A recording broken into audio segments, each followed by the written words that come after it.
What is it that makes us feel so indifferent to the suffering of millions of humans in this world?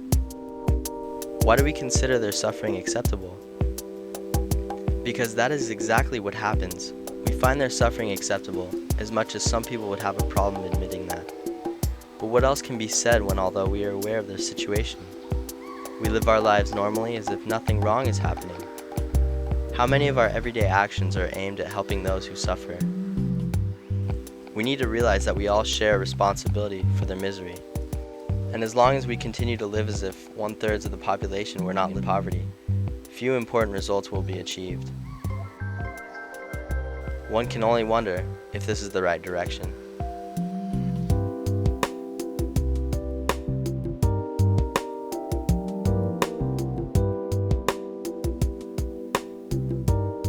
What is reality? What is existence? What if everything became strange?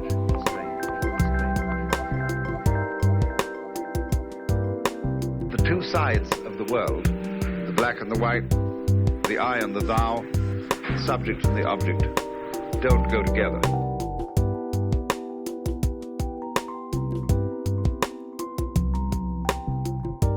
The universe is like a diaphanous film of smoke.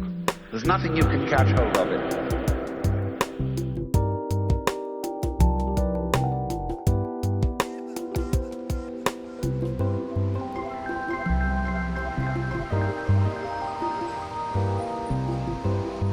We have the tools and resources needed to change the lives of millions around the world.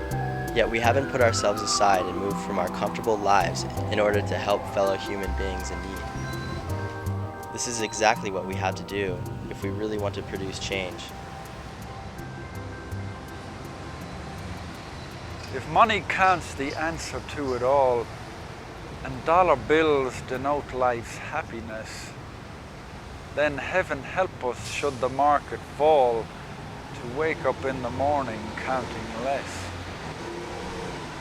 Should finance find you deep in dark despair, in wistful wonder how to make ends meet, my dear delinquent, life is not unfair. The sun and moon don't rise on Market Street.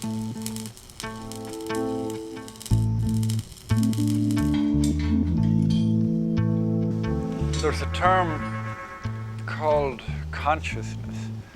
And consciousness, as far as I'm concerned, is the ability to see for another. And it's hard for a person to think of other people unless the tradition of doing that is in the society. And it's a pity, because one of the greatest pleasures that there is to share or to give something to somebody and not expect something in return. You know, there's an old saying, out of sight, out of mind. And lack of consciousness is self-centeredness. Self-centered.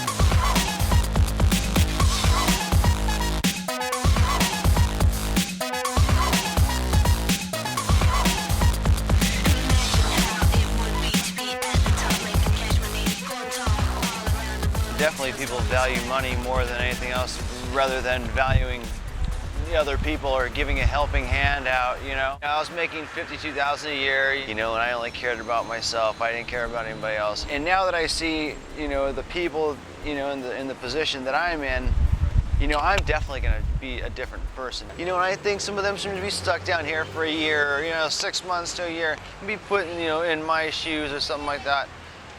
And, you know, and it'll definitely, you know, change the way that they think. Shut up. Conventional methods like radon.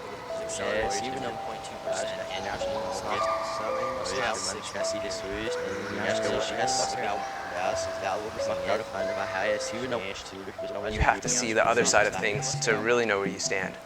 The deeper things that you want inside, like your feelings, are what determines who you are. And I think that's a really important thing for us as people to do right now in this time period, is to sort of understand that part of ourselves, you know, as a result of capitalism.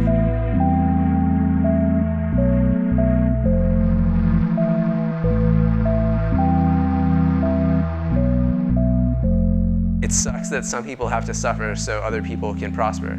That's definitely a terrible thing. To some extent, I agree with the fact that there has to be homeless people. Not that I conceptually agree with it, but I physically agree with it because I'm living here.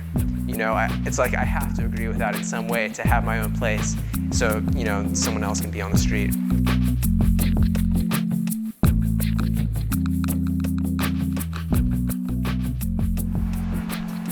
What have we been doing with all of our technological and fiscal advancements of our new age? What are we doing with all of our resources?